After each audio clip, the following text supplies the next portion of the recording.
Let's bring in now Deneen Borelli, a host at CRTV.com and a Fox News contributor, and Antoine C. Wright, a Democrat strategist and former senior advisor to Hillary Clinton's presidential campaign.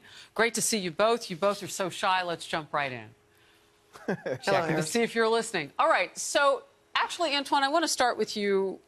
Barack Obama today, former president, had a whole lot to say, reaching across, I guess, the aisle. He called evangelicals out by name. Are these the same whom he said were reaching for their religion and guns? No. Well, first of all, let me say to President Obama and the other two we have in the Democratic toolbox, Michelle Obama, thank you. And to the Republicans, I think today's speech means game on.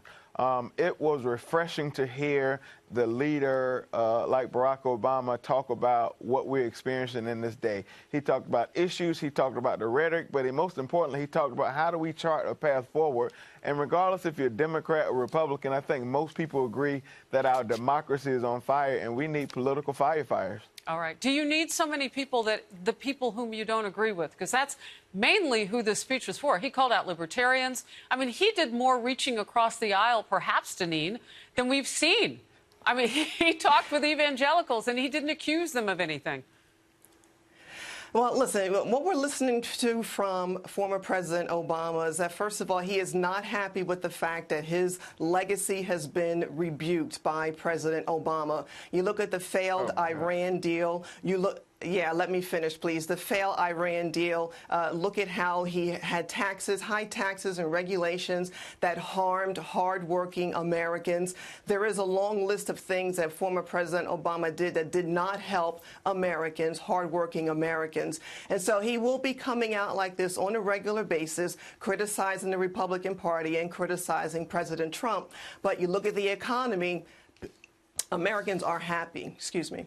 Americans are happy, and not to put too fine a point on it, people who are in those categories of diversity are seeing the lowest points of unemployment, that rate, at least, in decades. Antoine? I think the president addressed it very well in his speech, that the fact that the economy is doing well is because he was the reason that started this pathway did say that, yes, that we see now. And he addressed it. And if truth be told, if we look at pure numbers, take the emotional arguments out of it, compared to what he inherited from the Republican president before him to what he had to do to get our economy back on track, I think the proof is in the pudding. But larger than that, I think this says a lot. His speech today spoke to the hearts and the minds of independent thinkers in this country, because whether you're Democrat, Republican, black or white, California or South Carolina, most people will agree that we are starting to unravel at our core in this country, and it's a scary place as we move forward. Most people would agree we're more divided than ever, but it didn't. And the president, interestingly, the former president said today that it didn't begin with President Trump. And he's right about that. That division has been around for a while. Let's talk about the politics of it, though. We're about to see these two men go. Remember when President Trump said a couple of weeks ago, 6-7 days on the campaign trail? I can't even imagine what the Secret Service was thinking in that moment. But now you've got former President Barack Obama saying that he's going to insert himself.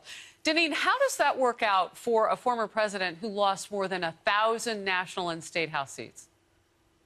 Yeah, that is a good question, because first of all, the Democrat Party, I think, has a number of problems. There are big divisions because you have the activists, the liberals who want to bring in socialism. They are further to the left. And then you have the establishment Democrats who don't want to go that far to the left. So their message is split. And not only that, you have people like Maxine Waters, for example, who was calling for folks to get in the faces of Trump administration personnel to go after them at the restaurants and gas stations. There are a number of issues that the Democrat Party is facing. They're not talking about policies that will help hardworking Americans. None of them supported the tax cuts. We're seeing the benefits of the tax cuts and rollback in regulations. Wages are going up. People are getting bonuses, more jobs in manufacturing. There are over 400,000 jobs since President Trump became president. So we're looking at a good economy that is clipping along, and that is something that Americans are concerned about. So, Antoine, without stepping on progress, how do you combat with a positive message, if you will, about the economy that is about change? I mean, what do you think people really want to hear about change and keep it positive? Well, let me say a few things. One, Barack Obama and his wife, Michelle, are the great unifiers and the great equalizer for the Democratic Party. In order for Democrats to be successful in November, it's going to take a united front on the Democratic Party. I believe those two are the two people that can bring the many facets of our party together. And number two, your guest failed to mention the policy prescriptions that Democrats are putting forth up and down the ballot in elections all across this country. And that's why we've won over 40-some-odd legislative seats where President Trump won in 2016. That's why Conor Lamb is the congressman from Pennsylvania, a district that Trump won by 20 points. That's why Doug Jones is the U.S. Senator from Alabama. Because when you talk about health care, when you talk about the economy, when you talk about the environment, when you talk about simple things that make sense to the heartbeats of the American soul, Democrats are campaigning on those things. Antoine Seawright, thank you very much. Deneen Borelli, I would leave you two with this. It's interesting, fascinating. The current president getting ready to go out and help people and get the job done, as presidents are often called to do. Your party, Antoine, is looking back to a president who hasn't been in office. What does the future hold? We'll talk next time you're on. Thank you.